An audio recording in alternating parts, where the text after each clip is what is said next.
था कि भारत का जो सबसे बड़ा सी पोर्ट है वो है आपके मुंबई, और सबसे गहरा कौन सा है? विशाखापट्टनम।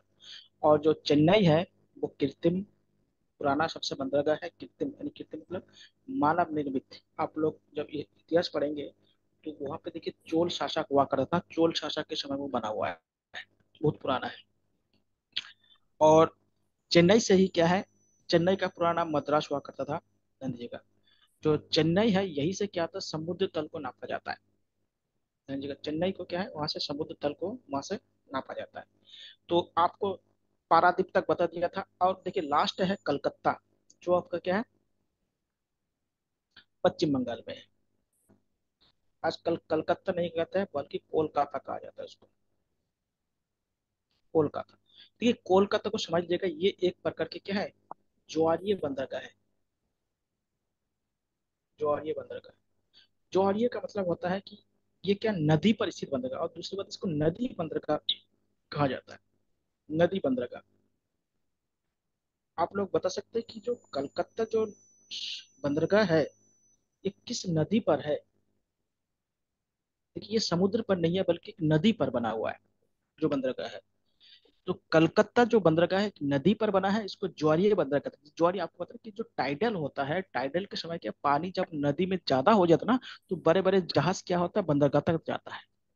जैसे ही क्या है, पानी कम हो जाता है तो जहाज वहां पे रुक जाता है। ध्यान दीजिएगा। तो यहाँ पे एक नदी का आपने नाम सुना होगा, हुगली नदी। गंगा नहीं, गंगा का एक ट्रिब्यूटरी है, जिसे कहते हैं हुगली नदी। तो ये हुगली नदी पर है, किस नदी पर है, हुगली नदी पर। ध्यान दीजिएगा, ये क्या गंगा का ही एक ट्रिब्यूटरीज है, यहाँ से गंगा का मतलब फ्लो होती है, गंगा से ही कट के बनी है। तो ये गंगा से ही क्या है, बनी हुई है।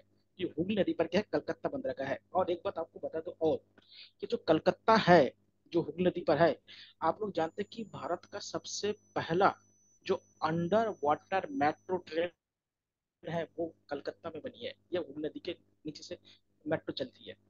अगर आपको मालूम है, करंट का देख लिया, ध्यान दीजिएगा, बहुत क्वेश्चन पूछ सकता है।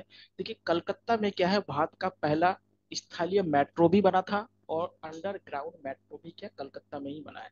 तो दोनों मेट्रो का अगर पहला अगर आपसे पूछा जाए तो दोनों ही क्या कलकत्ता में बना है, कलकत्ता में, कोलकाता। अंडरग्राउंड भी बने हैं, और अंडर वाटर भी बने हैं, और स्थानीय ऊपर यानी जो इसको फ्लाई ओवर कहते हैं, ये तीनों तरह के जो मेट्रो है सबसे पहले कलकत्ता में ही बना है। तो ये क्या है, हुगली नदी पर है कलकत्ता। दूसरी बात देखिएगा, यहाँ पे एक बंदरगाह है जो अंडमान निकोबार है। देखिए अंडमान निकोबार की जो राजधानी है उसे कहते हैं पोर्ट ब्लेयर कहा जाता है। पोर्ट ब्लेयर, ब्लेयर कहते हैं। तो ये पोर्ट ब्लेयर पे क्या है, आपकी यह क्या है, पोर्ट है। तो ये 13 जो पोर्ट है, इसको क्या है, इंटरनेशनल पोर्ट कहा जाता है, या अंतरराष्ट्रीय बंदरगाह कहा जाता है। तो क्या है, पोर्ट ब्लेयर क्या है, अंडमान निकोबार की राजधानी है। और यहाँ पे देखिएगा, जो लक्षद्वीप है, जो लक्षद्वीप का आपका राजधानी आप लोग जरा बताई दीजिएगा। ये तो आपको अंडमान का बता दिया, अब लक्षद्वीप का राजधानी क्या है ये लोग आप लोग थोड़ा बताइएगा। तो यहाँ पे क्या है, पोर्ट ब्लेयर क्या है, यहाँ पे बंदरगाह है, और ये लक्षद्वीप और अंडमान और निकोबार का क्या है, राजधानी भी है, यहाँ पे कैपिटल भी यहाँ पे स्थित है। और देखिए कल आपको बता था कि भारत में जितने भी टाइडल आता है, और टाइडल और जितने भी साइक्लोन आता है इस क्षेत्र में ज्यादा आता है। ये क्या है, पूर्वी भाग। जो सुनामी आया था वो तमिलनाडु को सबसे ज्यादा प्रभावित किया था।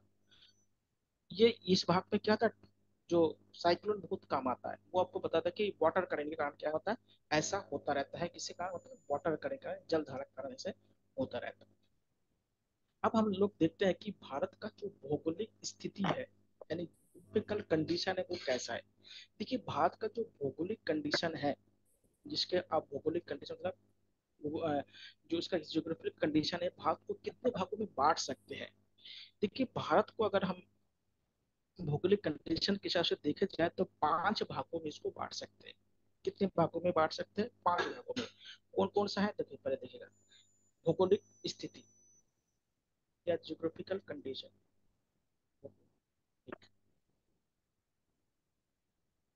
स्थिति।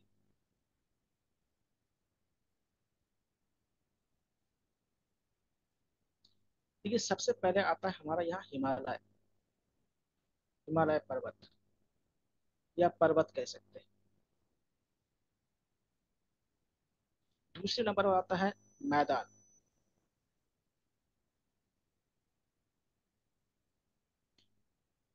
तीसरे नंबर पे आता है हमारे यहाँ पे मरुस्थल, इसको डेजर्ट कहते हैं। चौथे नंबर पे आता है आपका पठार, प्लेटू। पांचवें नंबर पे आता है तटीय मैदान, कोस्टल प्लेन जिसे कहते हैं, तटीय मैदान। तो भारत को क्या है, पांच भागों में यानी पांच भौगोलिक भागों में हम बांट सकते हैं। देखिएगा, हिमालय जो है सबसे उत्तर में है, या पर्वत अधिकतर उत्तर में ही है, लेकिन दक्षिण में भी है, लेकिन उत्तर में हिमालय है। नॉर्थ में क्या है, हिमालय है। हिमालय के बाद जो मैदान है उसको हम उत्तरी मैदान कहते हैं, मैदान कहते हैं। अब एक एक करके इसको देखिए, मैदान पे क्या है, ये उत्तर के जो मैदान है ना, ये अधिकतर नदियों से निर्मित है, जिसको हम उत्तर के मैदान कहते हैं। नॉर्थ के जो प्लेन होता है वो नदियों द्वारा निर्मित है। उसके बाद आता है मरुस्थल या डेजर्ट। राजस्थान, गुजरात, पंजाब और हरियाणा के कुछ भाग को मिलाकर क्या होता है, मरुस्थल बनता है, जिसको थार का मरुस्थल कहा जाता है। उसके बाद आता है पठार, प्लेटू। देखिए ये जो दक्षिण का ये जो भाग आपको दिखाई दे रहा है, ये जो पूरा भाग आपको दिखाई दे रहा है, ये पूरा प्लेटू है। आगे तक और जाता है, यहाँ से देखिए यहाँ तक जाता है, ये पूरा क्या है, प्लेटू है, पठार है। और ये जो पठार है ना, यहाँ पे खनिज सबसे ज्यादा पाया जाता है। यहाँ पे आपको बताऊंगा, यहाँ पे क्या है, जो ये छत्तीसगढ़, उड़ीसा और झारखंड वाला देखिए, ये जो बेल्ट है और पश्चिम बंगाल का कुछ बेल्ट है, इसे क्या है, इसे आप दंडकरण वाला क्षेत्र कहा जाता है, या छोटा नागपुर का पठार कहा जाता है। छोटा नागपुर का पठार कहा जाता है। और छोटा नागपुर का जो पठार है ना, भारत में क्या खनिज संपदा के संबंध में सबसे रिच प्लेस माना जाता है, यानी सबसे क्या धनी क्षेत्र माना जाता है। वो आपको एक एक करके बताऊंगा। और तटीय, देखिए तटीय में क्या है, ये देखिए ये पश्चिमी तटीय मैदान है, ये किनारे किनारे पे। और ये पूर्वी तटीय मैदान है, यहाँ पे क्या खेती होता है। और इसके बगल में क्या है, यहाँ पे मैदान नहीं है, बल्कि क्या है, यहाँ पहाड़ी है और यहाँ पे प्लेटू है। यहाँ पहाड़ी है, यहाँ पे प्लेटू, यहाँ पे भी इधर पहाड़ी है और इधर प्लेटू है। तो जो तटीय होता है, देखिए दक्षिण के जो तटीय मैदान है, जिसको कोस्टल प्लेन कहा जाता है, ये नदियों द्वारा नहीं बना हुआ है, क्योंकि यहाँ पे नदियां नहीं पाई जाती है, बल्कि ये क्या होता है कि जो समुद्र की जो लहरें हैं, उस लहरों के कारण क्या होता है, यहाँ पे मिट्टी का अपरदन हुआ है, और उसी कारण क्या है, ये मैदान बन गया है। तो ये पांच भाग क्या है आपके भारत के क्या भौगोलिक क्षेत्र के अंतर्गत आता है। तो सबसे पहले हम लोग थोड़ा सा हिमालय के बारे में थोड़ा सा बात करते हैं। देखिए हिमालय के बारे में हम लोग थोड़ा सा बात करते हैं। देखिए हिमालय के बारे में जो सबसे पहले इम्पोर्टेंट चीज है, वो ये है कि जो हिमालय है, जो पहले क्या था हमारे यहाँ पर भारत में, या जो हिमालय जहाँ पे स्थित है वहां पे हिमालय नहीं था। हिमालय क्या था उससे पहले, हिमालय से पहले वहां पे एक बड़ा सी या सागर हुआ करता था। जहाँ पे आज आप हिमालय दिख रहे हैं ना, वहां पे क्या था, एक सागर हुआ था। उस सागर का नाम क्या था, टेथिस सागर।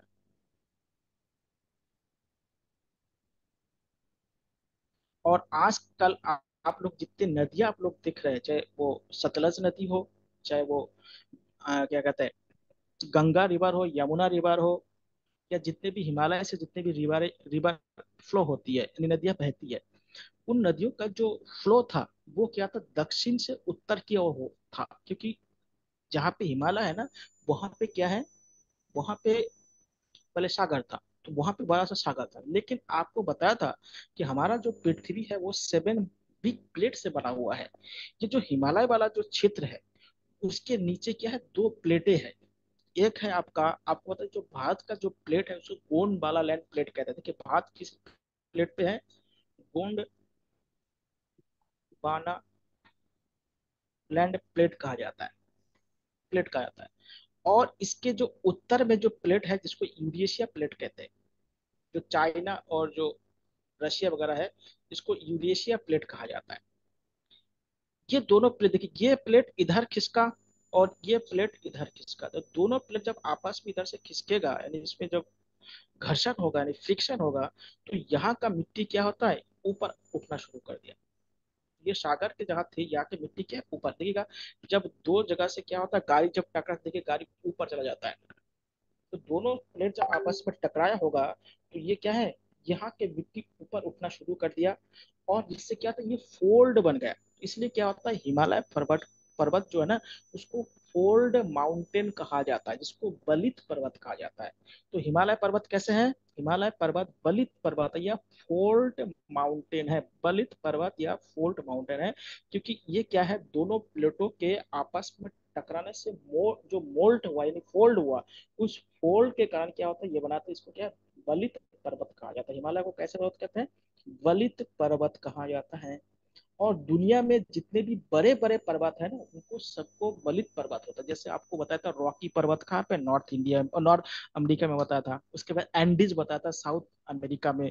ये जितने भी बड़े बड़े पर्वत है या पर्वतमाला जिसे कहते हैं माउंटेन रेंज जिसे कहते हैं आप ये सब क्या होता है वलित पर्वत होते हैं यानी फोल्ड माउंटेन इनको कहा जाता है। समझिएगा। तो हमारा जो हिमालय है वो भी क्या है एक प्रकार का वलित पर्वत है। कैसा पर्वत है वलित पर्वत है। समझिएगा। ये कैसा पर्वत है बलित पर्वत है। और जो बलित पर्वत होता है ना इसको युवा पर्वत कहा जाता है। इसको यंग माउंटेन कहा जाता है युवा पर्वत कहा जाता है। अब युवा पर्वत का मतलब क्या है कि इसकी जो ऊंचाई है ना अभी भी क्या होता है बढ़ रहा है यानी ये अभी जीवित है। युवा पर्वत का मतलब इसको जीवित पर्वत भी कहा जाता है। लिविंग माउंटेन कहा जाता है इसको लिविंग पर्वत भी कहा जाता है यानी जीवित पर्वत भी इसको कहा जाता है। आप लोगों ने अगर ध्यान दिया होगा तो देखिएगा हमारा जो हिमालय की जो सबसे ऊंची चोटी है एवरेस्ट उसकी हाइट देखिए लगातार बढ़ती जा रही है। इसका क्या संकेत जाता है क्योंकि ये जो जीवित है लिविंग पर्वत है। इससे देखिएगा हिमालय में क्या होता है लैंड स्लाइड बहुत ज्यादा होता है। लैंड स्लाइड होने का कारण क्या है क्योंकि ये क्या है अभी भी इसकी क्या है एक्सपेंशन हो रहा है इसका विस्तार हो रहा है। तो इसलिए क्या होता है इसलिए हिमालय पर्वत बहुत ज्यादा सेंसिटिव है लोग इसलिए देखिएगा हिमालय पर्वत अभी जो हिमाचल प्रदेश का अभी देखिएगा किस तरह से वहां पे लैंडस्लाइड हुआ है। तो इसलिए क्या होता है हिमालय पर्वत पे ज्यादा निर्माण कार्य करना बहुत ही खतरनाक है क्योंकि ये अभी युवा अवस्था में है। ये इसका क्या होता है अभी भी इसका एक्सपेंशन हो रहा है इसलिए ये बहुत ही खतरनाक पर्वतों में माना जाता है। लेकिन लोग उसको समझते नहीं उसमें निर्माण कार्य इतने तेजी से कर रहे हैं और उसका क्या होता है खमियाजा भुगतना पड़ रहा है। तो समझिएगा जहाँ पे हिमालय पर्वत पर अभी स्थित है उसको 33 सागर वहां पे पहले था। और ये जो 33 सागर था यहाँ पे जितने भी नदियां आजकल आप दक्षिण उत्तर से दक्षिण की तरफ जितने भी नदी बह रही है वो सभी नदियां क्या है दक्षिण से उत्तर की तरफ बह रही थी।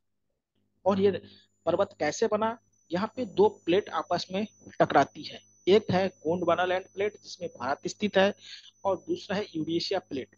इन दोनों में आपस में जब घर्षण हुआ होगा फ्रिक्शन हुआ होगा तभी क्या होता है वहां के मिट्टी में क्या है फोल्ड हुआ होगा। फोल्ड मतलब मुड़ गया होगा मिट्टी। तो उसी कारण का इसको फोल्ड माउंटेन या बलित पर्वत कहा जाता है। बलित पर्वत को विश्व का युवा पर्वत कहा जाता है और या इसको जीवित पर्वत भी कहा जाता है। और दुनिया के जितने बड़े बड़े पर्वत है और ऊंचाई वाले पर्वत है वो सभी पर्वत क्या है बलित पर्वत है। समझिएगा बलित पर्वत दुनिया के सबसे बड़े बड़े पर्वत होते हैं उनको फोल्ड माउंटेन या बलित पर्वत कहा जाता है। और हमारा जो हिमालय पर्वत है वो भी बलित पर्वत है क्योंकि अभी भी इसकी क्या है एक्सपेंशन हो रहा है विस्तार अभी भी इनका हो रहा है। अब देखिए हमारा जो हिमालय पर्वत है ना इसकी 3 रेंज है। कितनी रेंज है 3 रेंज है। रेंज मतलब इसका श्रेणी जिसे कह सकते हैं। और एक बात इसके बाद और देखिएगा जो ये सागर बना था ना सागर के उत्तर में क्या पहले से पर्वत रहा होगा। आप लोग जो हिमालय के जो उत्तर में जितने भी पर्वत है ना उसको हिमालय पर्वत नहीं कहते उसको ट्रांस हिमालय कहा जाता है। अभी आपको बताऊंगा। ये जो पर्वत है ना ये पहले सागर के आसपास ये पर्वत पहले मौजूद था। आप लोगों ने सुना होगा कैलाश पर्वत जो तिब्बत में है। उसके बाद काराकोरम का नाम सुना होगा जस्कर का नाम सुना होगा लद्दाख का नाम सुना होगा या हिंदुकुश पर्वत का नाम सुना होगा। ये क्या है हिमालय का भाग नहीं है। ये किसका भाग है इसको ट्रांस हिमालय कहा जाता है। क्यों कहा जाता है क्योंकि इसकी उत्पत्ति हिमालय से पहले हुई है। जब यहाँ पे 33 सागर रहा होगा उस समय क्या होता है इन पर्वतों का निर्माण हुआ। जैसे कैलाश पर्वत कहाँ पे है तिब्बत में है। उसके बाद काराकोरम लद्दाख और जास्कर क्या है आपके लद्दाख में है और कश्मीर में थोड़ा सा इसमें है। हिंदुकुश पर्वत कहाँ पे है आपका पाकिस्तान में है। तो ये पर्वत क्या है हिमालय पर्वत बनने के पहले के बने हुए हैं। और उसके बाद हिमालय पर्वत बना। और देखिए हिमालय पर्वत के तीन रेंज है। एक रेंज, इसकी कितनी रेंज है? तीन श्रेणियां। हिमालय पर्वत की कितनी श्रेणी है? तीन श्रेणियां है। श्रेणियां है। पहला जो श्रेणी है उसको कहते हैं महान हिमालय या ग्रेटर हिमालय कहा जाता है। महान हिमालय। दूसरा है उसको लघु हिमालय या मध्य हिमालय कहा जाता है। लघु हिमालय या मध्य हिमालय कहा जाता है, या मिडिल हिमालय या स्मॉल हिमालय कहा जाता है। और तीसरा है इसको कहते हैं शिवालिक। और इसमें जो शिवालिक हिमालय है ये सबसे नवीनतम है। इन तीनों रेंजों में क्या है, जो शिवालिक हिमालय है वो सबसे नवीनतम पर्वत है। और शिवालिक हिमालय, इन तीनों जो हिमालय के जो रेंज है उनमें से जो शिवालिक हिमालय है ना, ये इसमें जीवाश्म पाया जाता है। इन्हीं सबसे बाद में बना हुआ है। और जो मिडिल हिमालय और जो ग्रेटर हिमालय है अभी तक इसमें कोई भी क्या है जीवाश्म नहीं पाया गया है। मतलब इसका मतलब ये है कि जब ये महान हिमालय और जो मध्य हिमालय बना था तो धरती पर जीवन नहीं था। कहने का मतलब ये है, जो महान हिमालय जब बना था या मध्य हिमालय जब का निर्माण हुआ था उस समय पृथ्वी पर मानव की उत्पत्ति नहीं हुई थी या जीव जंतुओं की उत्पत्ति नहीं हुई थी, इसलिए कोई भी फॉसिल्स नहीं हुआ था। लेकिन शिवालिक हिमालय जब बना था तब उसमें फॉसिल उसमें पाए गए, मतलब मिट्टियों में पाया गया, उसकी मिट्टी में जो फॉसिल्स है वो पाया गया है। धन्यवाद।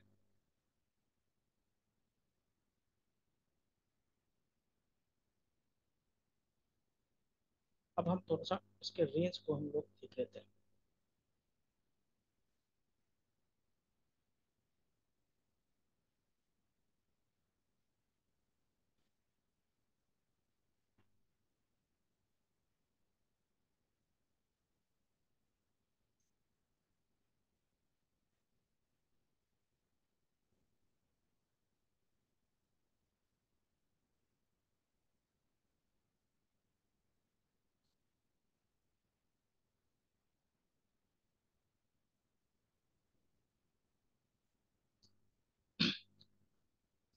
देखिए जो कश्मीर है इसके ऊपर वाले जो जम्मू से ऊपर वाले जो भाग है आपको दिखाई दे रहा है, इससे नीचे जो दिखाई दे रहा है ये है आपका हिमालय।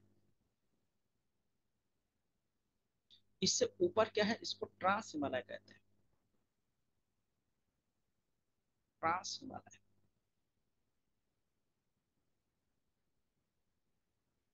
ट्रांस हिमालय क्यों कहते हैं, क्योंकि इसका निर्माण क्या है बहुत प्राचीन काल में हिमालय से पहले हुआ है। इसमें देखिएगा यहाँ पे जो आपका रेंज है इसे आप कैलाश पर्वत कहते हैं। कैलाश मतलब शिव जी वाला जो पर्वत है उसको कैलाश पर्वत कहा जाता है। यहाँ पे सबसे ऊंचाई पे जो पर्वत है, सबसे ऊंचाई पे देखिए, लद्दाख में तीन श्रेणी है। एक है आपका काराकोरम। काराकोरम। दूसरा है आपका लद्दाख। और तीसरा है आपका जास्कर।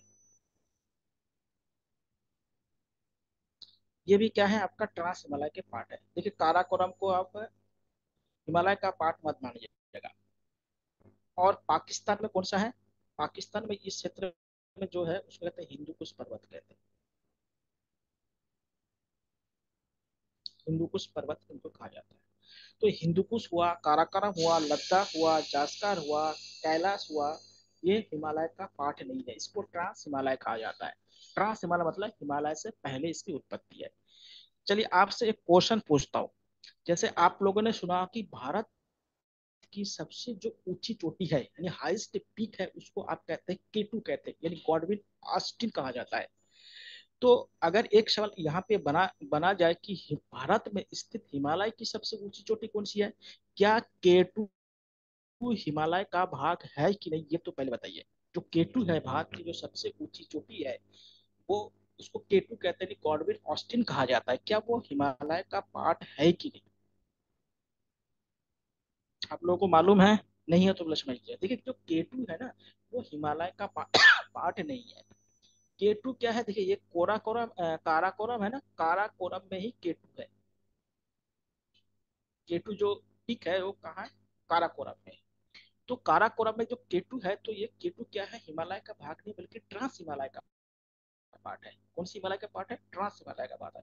तो अगर आपसे पूछा जाए कि भारत की सबसे ऊंची चोटी कौन सी है, तो केटू, गॉडविन ऑस्टिन, वो किसका पार्ट है, ट्रांस हिमालय। अगर आपसे दूसरा क्वेश्चन पूछा जाए कि भारत में स्थित हिमालय की सबसे ऊंची चोटी कौन सी है, देखिए भारत में स्थित हिमालय की जो सबसे ऊंची चोटी है ना, यहाँ पे है।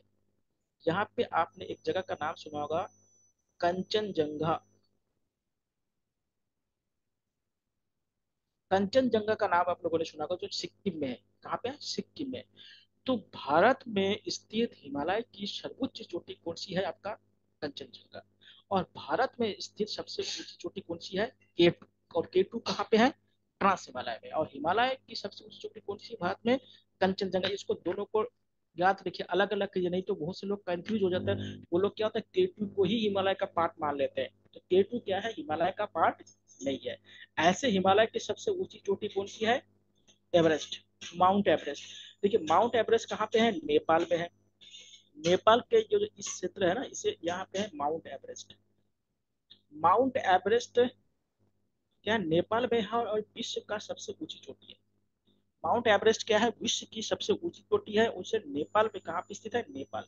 नेपाल में इस माउंट एवरेस्ट को किस नाम से जाना जाता है, नेपाल में इसे सागर माथा कहा जाता है। नेपाल में इसे क्या कहा जाता है, सागर माथा कहा जाता है। ध्यान रखिएगा कि नेपाल में माउंट एवरेस्ट को क्या कहा जाता है, सागर माथा कहा जाता है। नेपाल में माउंट एवरेस्ट को क्या कहा जाता है, सागर माथा कहा जाता है। और ये हिमालय की क्या है, हाईएस्ट पीक है। और भारत में हिमालय की जो हाईएस्ट पीक है वो कौन सा है, कंचनजंगा। और भारत की सबसे ऊंची पीक कौन सी है, हिंदुकुश। और आप थोड़ा सा एक चीज बताइएगा, वो उत्तराखंड में है। आप लोग जब भी बताइएगा कि भारत में स्थित हिमालय की दूसरी सबसे ऊंची चोटी कौन सी है, यानी second highest peak of the Himalaya in India, ये आपको बताना है। कौन सी सर है, नंदा देवी। सर नंदा हाँ देवी। देखिए नंदा, नंदा देवी दो है, एक नंदा देवी पश्चिम और एक नंदा देवी पूर्वी है। तो कौन सा है, नंदा देवी दो है ना, नंदा देवी पूर्वी और नंदा देवी पश्चिम। अब ये बताइए, अब क्वेश्चन फंस गया। अगर ऐसे करके आएगा तब, ऐसे तो नंदा देवी करके आता है अधिकतर, लेकिन क्या है उत्तराखंड अगर स्पेशल पढ़ेंगे तो नंदा देवी पश्चिमी और नंदा देवी पूर्वी पढ़ना पड़ेगा आपको। तब कौन सा लगाएंगे, Nanda Devi second highest peak in the India, Himalaya पर्वत का है। लेकिन क्या है उसमें भी क्या, उत्तराखंड में थोड़ा सा क्या था, स्पेसिफिक हो जाता है, तो उसको अलग अलग करके पढ़ना पड़ता है। तो देखिए पूर्वी वाला क्या है, सबसे ऊंची है, पश्चिम वाला सबसे ऊंची है,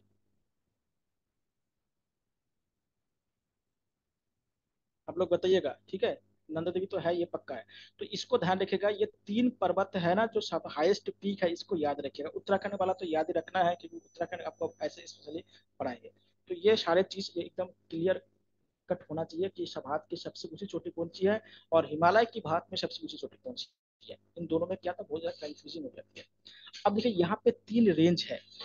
जो सबसे ऊपर वाला जो रेंज है, इसे, ये रेंज है, ये जो रेंज है इसे आप क्या, महान हिमालय कहते हैं। महान हिमालय या ग्रेटर हिमालय कहते हैं। इसके दूसरा जो रेंज है, इसे लघु हिमालय कहते हैं, या मध्य हिमालय कहा जाता है। और यहाँ पे जो रेंज है, इसे आप शिवालिक हिमालय कहते हैं। शिवालिक, शिवालिक हिमालय।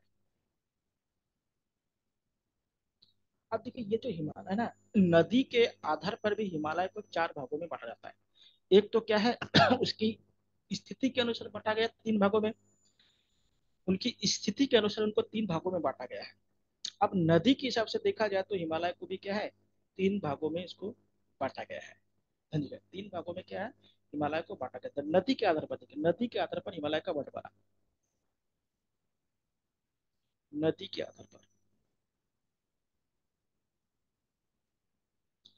पहला है पंजाब हिमालय। कौन से हिमालय है? पंजाब हिमालय। कि पंजाब हिमालय में कौन कौन सी नदी है? पंजाब हिमालय में देखिए कौन कौन सी नदी है। देखिए पंजाब हिमालय, देखिए पंजाब से जो नदी जाती है वो है सतलज। और सतलज और उत्तराखंड के कौन सी नदी है? यमुना। इन नदियों के बीच में जो हिमालय है उसको पंजाब हिमालय कहा जाता है। दूसरा आता है कुमाऊं हिमालय। कुमाऊं हिमालय, इसमें है यमुना नदी। और कौन सी नदी है? काली नदी, जिसको कहते हैं कुमाऊं हिमालय कहा जाता है। कौन सी? यमुना और काली। काली मतलब जो शारदा नदी बनती है उसी को काली नदी कहा जाता है, आप लोग जानते हैं। तो ये है दूसरे दो भाग आपको बताओ। दो भाग और आपको बताता हूँ। तीसरा है आपका नेपाल हिमालय। नेपाल हिमालय में क्या है? काली नदी से लेकर तीस्ता नदी तक। काली नदी से लेकर तीस्ता नदी तक क्या है? नेपाल हिमालय है। चौथा है असम हिमालय कहते हैं उसको। ये है आपका तीस्ता नदी से लेकर ब्रह्मपुत्र नदी तक है। तो नदी के आधार पर क्या है? हिमालय को चार भागों में, देखिए श्रेणी यानी रेंज के आधार पर हिमालय को तीन भागों में बांटा है। कौन कौन सा है? ग्रेटर हिमालय, मध्य हिमालय और शिवालिक हिमालय। और नदी के आधार पर हिमालय को चार भागों में हमने बांटा है। कौन कौन सा है? पंजाब हिमालय, कुमाऊं हिमालय, नेपाल हिमालय और आपका असम हिमालय। पंजाब, कुमाऊं, नेपाल और आपका असम हिमालय। तो ये क्या है? नदी के आधार पर बटा हुआ हिमालय है। किसके आधार पर है? नदी के आधार पर है। इसमें नदी क्या विस्तार इसमें देखा जाता है। ठीक है, ये भी आपको अब देखिएगा थोड़ा सा। अब रेंज के बारे में बात करते हैं। पहले आपको ट्रांस हिमालय बता दिया था कि जो ग्रेटर हिमालय है उसके उत्तर दिशा में जो पर्वत है उनको हम ट्रांस हिमालय कहा। और ट्रांस हिमालय क्या है? अभी आपको बताया था कि ये हिमालय पर्वत से बनने से पहले है। जैसे आप लोग कैलाश पर्वत जाते थे कि मानसरोवर यात्रा में कहा जाते लोग कैलाश पर्वत को जाते हैं। तो कैलाश पर्वत को जाते हैं। तो कैलाश पर्वत क्या है? ट्रांस हिमालय का पार्ट है, वो हिमालय का पार्ट नहीं है, समझिएगा। उसके बाद जो काराकोरम बताया था, जासकान, लद्दाख, हिंदू कुश, ये सब पहले के बने हुए हिमालय पर्वत है।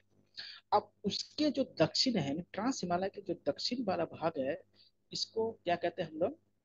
महान हिमालय कहते हैं, ग्रेटर हिमालय। पहले समझिए जो ग्रेटर हिमालय है इसका जो औसत जो ऊंचाई है, हाइट है, वो ग्रेटर हिमालय का देखिएगा। जो महान हिमालय है इसको थोड़ा सा कुछ विशेषता जान लीजिएगा कि किसे हम कहे महान हिमालय या ग्रेटर हिमालय। पहले है इसकी जो ऊंचाई है, हाइट, एवरेज बोल रहा हूँ, सभी अलग अलग जगह पे इसमें मत लगाइएगा। ऊंचाई जो है ना वो कम से कम 6,000 मीटर से मीटर होना चाहिए। यानी इसकी ऊंचाई क्या होगा? एवरेज जो हाइट है वो 6,000 मीटर होना चाहिए। तो ऐसे जो हिमालय है उन हिमालय को हम महान हिमालय कहते हैं, पहली बात है। दूसरी बात है कि जो महान हिमालय है ना, इसमें क्या होता है, जो भारत या विश्व की जो सबसे ऊंची ऊंची चोटी है वो सभी चोटियां पाई जाती है, पीक पाई जाती है। अधिकतर जो ऊंचाई पे स्थित पीक है या चोटी है वो सब क्या है? महान हिमालय में पाई जाती है, ध्यान दीजिएगा। तीसरी क्या है? यहाँ पे क्या होता है? हमेशा बर्फ से ढकी रहती है, बर्फ से। देखिए एक आइस लाइन होता है, आइस मतलब कि उस ऊंचाई के बाद क्या बर्फ पाई जाती है। देखिए भारत में क्या है? 4500 मीटर के ऊंचाई अगर देखा, अभी बता, चेन्नई से नापा जाता है। चेन्नई से अगर 4500 मीटर की ऊंचाई पर हम जाते हैं तो उसको हम आइस लाइन कहते हैं, यानी बर्फ रेखा कहा जाता है। कि उसके ऊपर जितने भी स्थान होता है या प्लेस होता है वहां पे बर्फ गिरा होता है, हमेशा बर्फ रहता है, लगभग सालों भर बर्फ रहता है। देखिएगा कुमाऊं में भी बर्फ गिरता है या शिवालिक पर्वत में भी बर्फ गिरती है, लेकिन यहाँ पे क्या सालों भर नहीं रहती है। लेकिन जो ग्रेटर हिमालय है यहाँ पे सालों भर क्या होता है? बर्फ से ये झुकी मतलब ढकी रहती है। तो पहली बात है। तीसरी बात है कि भारत में जितने भी अधिकांश ग्लेशियर है, बर्फ का भंडार या बर्फ का क्या है, जहाँ पे जमा रहता है। तो भारत के जितने भी ग्लेशियर है वो सब ग्लेशियर क्या होता है यहाँ पाए जाते हैं। 5वां नंबर क्या है, ग्लेशियर।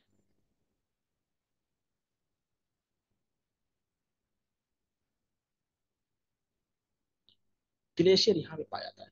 छठा नंबर क्या होता है, इसे औषधि का घर कहा जाता है, हाउस ऑफ मेडिसिन। आप जानते हैं हनुमान जी यहाँ से औषधि लेके गए थे। देखिए हनुमान जी जो औषधि लेने के लिए आए थे वो एक तरह का क्या प्रैक्टिकल चीज था, उसको लोग धार्मिक से अधिकतर जोड़ देते हैं। अगर रामचंद्र जी चाहे तो वो भगवान है, किसी को भी जिंदा कर सकते थे, लेकिन वो क्या है प्रैक्टिकल दिखाया है कि जब भी कोई बीमारी है तो उसको दवाई से ही ठीक किया जा सकता है। लेकिन क्या होता है एक अंधविश्वास को बहुत बड़ा सीख दिया है इसमें कि कोई भी बीमारी है तो मेडिसिन से ही क्या होता है वो ठीक हो सकता है, ना कि झाड़ फूक से ठीक हो सकता है। ये बहुत बड़ा क्या है, हनुमान जी क्या था हिमालय में आए थे औषधि लेने के लिए, इसको औषधि का घर कहा जाता है, नहीं हाउस ऑफ द मेडिसिन कहा जाता है। आप लोग जानते हैं कि उत्तराखंड के या पहाड़ी क्षेत्र में बड़े बड़े जड़ी बूटी पाया जाता है, जो बहुत ही लाखों के रूप में इसको बेचा जाता है। उस औषधि के बारे में आप लोग भी बहुत सारे जानते हैं, तो औषधि के घर इसको कहा जाता है।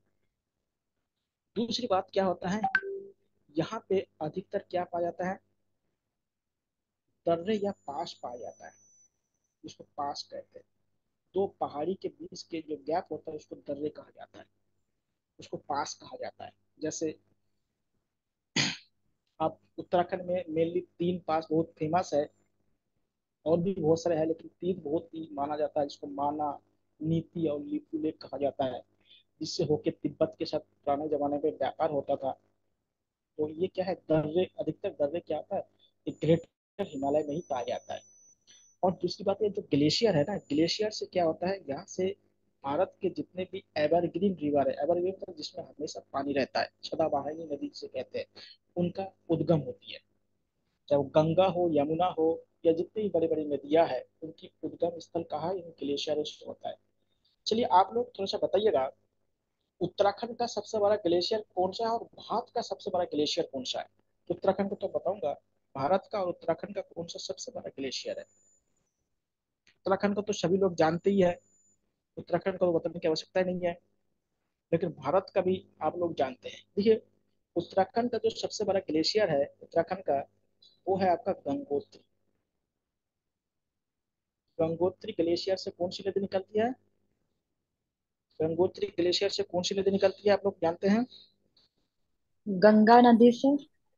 नहीं गलत हो गया, गंगा नदी नहीं निकलती है, यही तो गलत है। उत्तराखंड में क्वेश्चन पूछा गया यही, तो गंगोत्री से गंगा नदी नहीं निकलती है, गंगा नदी तो आपके देवप्रयाग में बनती है। देवप्रयाग से पहले गंगा नदी का कई नाम सुने हैं सर ज्योग्राफी में। भागीरथी। हाँ एकदम सही बताए, भागीरथी।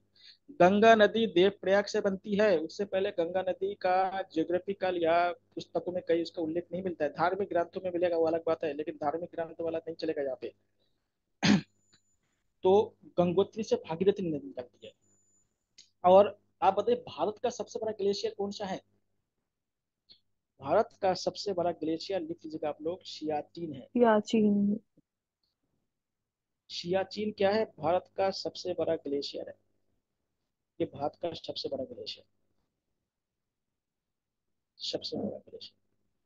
बहुत याद रखिएगा, इस समय कहाँ पे, लद्दाख में है। ठीक है, लद्दाख पहले इसको क्या कश्मीर में होता था, लेकिन आजकल क्या है लद्दाख में सबसे बड़ा ग्लेशियर। और ये जो ग्लेशियर है ना, इस ग्लेशियर या लद्दाख के इस क्षेत्र को क्या होता है, इसको इसको क्या कहता है, शीत मरुस्थल कहा जाता है, कोल्ड डेजर्ट कहा जाता है। क्योंकि यह क्या था, यहाँ पे बारिश नहीं होता है। लद्दाख वाला या जो सियाचिन वाला जो क्षेत्र है ना, यहाँ पे बारिश नहीं होता है। अब बोलेंगे यहाँ पे बारिश क्यों नहीं होता है, क्योंकि ये बहुत ऊंचाई पे है। और ऊंचाई पे क्या होता है कि बारिश ना होती है, फिर बर्फ गिरती है, इसलिए क्या होता है इसको कोल्ड डेजर्ट कहा जाता है। क्या कहा जाता है, कोल्ड डेजर्ट या शीत मरुस्थल कहा जाता है। यहाँ पे बारिश नहीं होता, इसलिए अगर आपसे क्वेश्चन पूछा जाए कि भारत में किस स्थान पर सबसे कम बारिश होता है, तो लेहा या सियाचिन लिख लीजिएगा, क्योंकि यहाँ पे बारिश बहुत ही नाम मात्र का होता है। क्योंकि यहाँ पे भैया बर्फ ही हमेशा गिरती है। और ये जो ग्रेटर हिमालय में भी बारिश कम होती है, समझ लीजिएगा।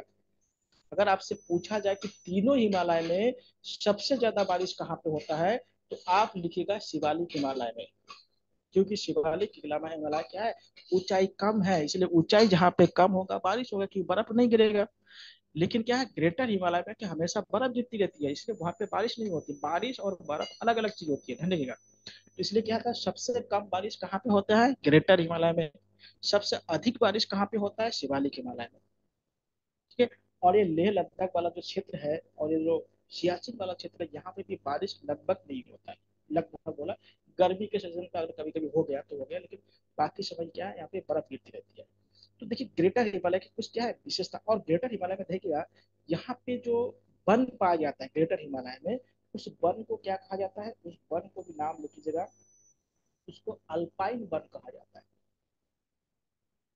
अल्पाइन वन कहा जाता है, समझिएगा। क्योंकि यहाँ पे बड़े बड़े वृक्ष नहीं पाए जाते। जैसे आप लोग जानते हैं, जैसे जैसे हाइट बढ़ती है ना, तो वृक्ष की क्या होती है, हाइट या उसकी भी लंबाई कम हो जाती है, और उसका क्या घनापन भी कम हो जाता है, क्योंकि बारिश कम होता है। आपको पता है कि जहाँ पे बारिश ज्यादा होगा, वहां पे क्या होगा, पेड़ पौधे ज्यादा बढ़ेगा। जहाँ पे बारिश कम, तो पेड़ पौधे कम। तो ग्रेटर हिमालय में क्या है, जो पेड़ पौधे बहुत ही नगण्य होता है। गर्मियों में कई कई घास या काई वगैरह जम जाता है, तो उसी को क्या अल्पाइन कहा जाता है। या कई कई पे बुग्याल बन जाता है। बुग्याल आप लोग जानते हैं, जो घास के मैदान को क्या कहा जाता है, उत्तराखंड में बुग्याल कहा जाता है। तो वो सारे क्या होता है, यहाँ पे बनते हैं। गर्मी के मौसम में बनते हैं, देखिए, मतलब ठंडे के मौसम में, कोल्ड सीजन में यहाँ पे कुछ नहीं होता, पूरी तरह से बर्फ से ढकी रहती है। तो यहाँ पे क्या, गर्मी के सीजन में इस तरह होते हैं। और देखिए ये जो ग्रेटर हिमालय है ना, आजकल ये क्या, तो जो शीत गेम हो रहा है, जिसको शीतकालीन गेम होता है, या जो, वो बहुत बड़े पैमाने पर यहाँ पे खेले जाने लगे हैं। या जिसको पर्यटन के रूप से क्या था, ये बहुत ज्यादा डेवलप होने लगे हैं। तो ये भी क्या है, इम्पोर्टेंट।